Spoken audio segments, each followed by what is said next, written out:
Hello po mga kabarangay, mga kapatid, mga kababayan.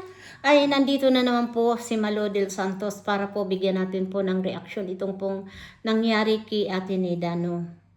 Dahil hindi nagulat talaga, nakakagulat talaga yung mga nangyari po kay Ate Nida kung bakit po nagwala uli.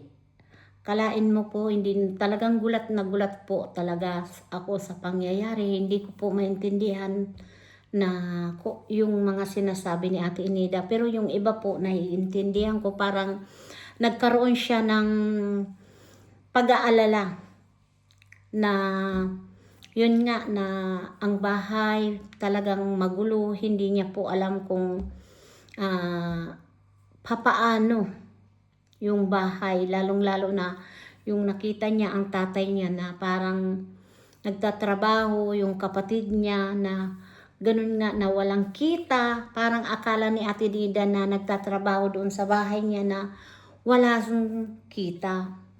Dahil nga pag may utang po pada si Ate Nida daw po doon sa tindahan, parang iniisip yun na po na problema. At narinig nga natin po kay Daddy Frankie at yung naniningil ng kuryente na 3 buwan, hindi pa po nakakabayad. Pero maliit lang po naman dahil mahigit lang 100 yung narinig kong bill. At sa loob ng 3 buwan, 408 lang yung babayaran. Kaya binigyan nga ni Daddy Frankie ng 500 para po sa pambayad ng kuryente. At binayaran din po doon sa tindahan na mahigit 300 dahil na parang si Ate Nida namumroblema. 'Di ba? Na parang doon na naman po nag-umpisa yung kaguluhan ng kanyang isip na naaawa sa tatay niya, sa kapatid niya, nang akala siguro po walang kikitain doon si tatay, at yung kapatid. Kayun nga po at binasweldohan na ni Daddy Frankie si tatay na iningi na lang ni kay Daddy Frankie ay 500 na lang yung araw. Kasi ang alam ko po dito kay Ate Nida, hindi po siya talaga yung mapagsamantala. Nakikita ko tapusin na at ayaw niya na yung maayos pa yung bahay. Parang nag-aalala siya talaga na ang bahay niya ganun, na parang naguguluhan po siya.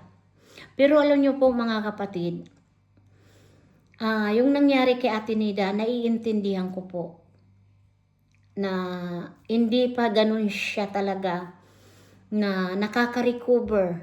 Kahit sabihin na natin magaling na siya, hindi niya pa po nare-recover talaga yung tuluyan siyang gumaling. Nandiyan pa rin po yung pag-aalala, yung depression po, mayroon pa yun po.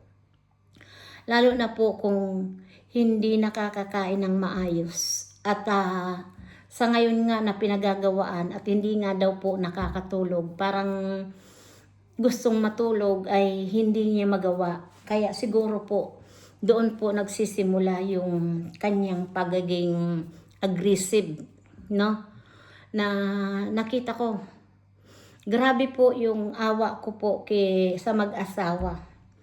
Kay Aling Rochelle, ayan, suportahan po natin.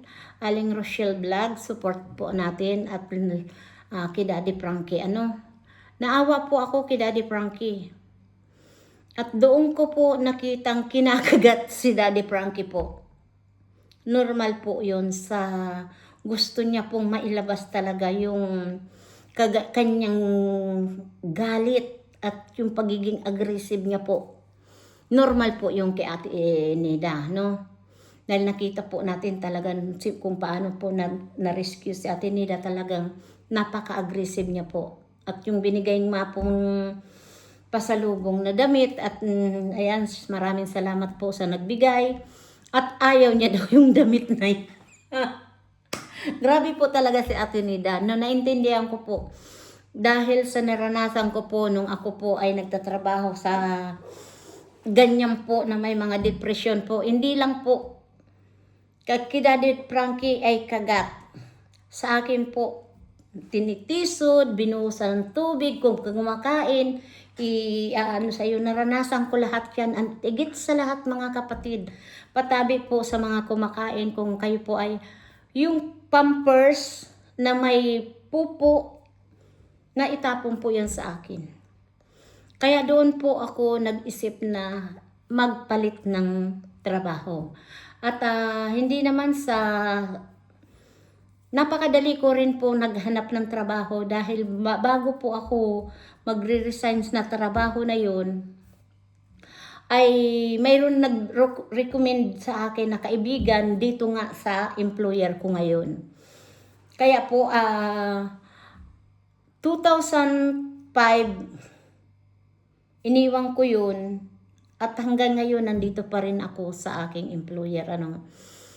Napaka swerte ko naman dahil pabahay at ngayon nga 2 lang sila at plus yung aso, 'di ba? At mayroon po akong kasama dito. Sa ngayon nga po may edad na rin yung aking employer, medyo mahirap na rin pakisamahan na normal na po talaga yung stress, lalo na kung mayroon talaga silang iniisip na hindi talaga po maiwasan yung pagiging aggressive mo. Dahil siyempre, kung wala kang pera, iniisip mo po yun kung saan sila kukuha. Lalo na kung may utang ka sa tindahan. Di ba po? Kaya sana po ay yung mga nanonood, ng mga viewers ni Daddy Frankie, sana po ay unawain na lang natin si Ate Nida dahil normal po yun talaga dahil nakita po natin kung ano talaga si Ate Nida. Kaya pasensya na po mga kapatid na gawa natin ng ganitong reaction. Basta gusto ko po sana ay lawakan na lang natin ang panguunawa natin kay Ate Nida. Ganun lang po talaga yung gumagaling at nagkakaroon ng problema po. Normal po yun. Kaya sana po mga kapatid, tayo po, wag tayong magsasawa pong sumurtahan po si Ate Nida at tulungan para lalo po silang matrangkwilo yung isip nila na wala silang ibang iniisip. Dahil pag alam nyo po, pag sila po ay lalo na kulang sa pagkain, at nakikita nilang na wala silang pera, dyan po talaga mag-uumpisa yung pabalik-balik po ang mga iniisip nila. Diba gaya po kay Ate Nida. Dahil si Ate Nida po talaga ay siya po para ang naiisip niya po yung kalagayan nila.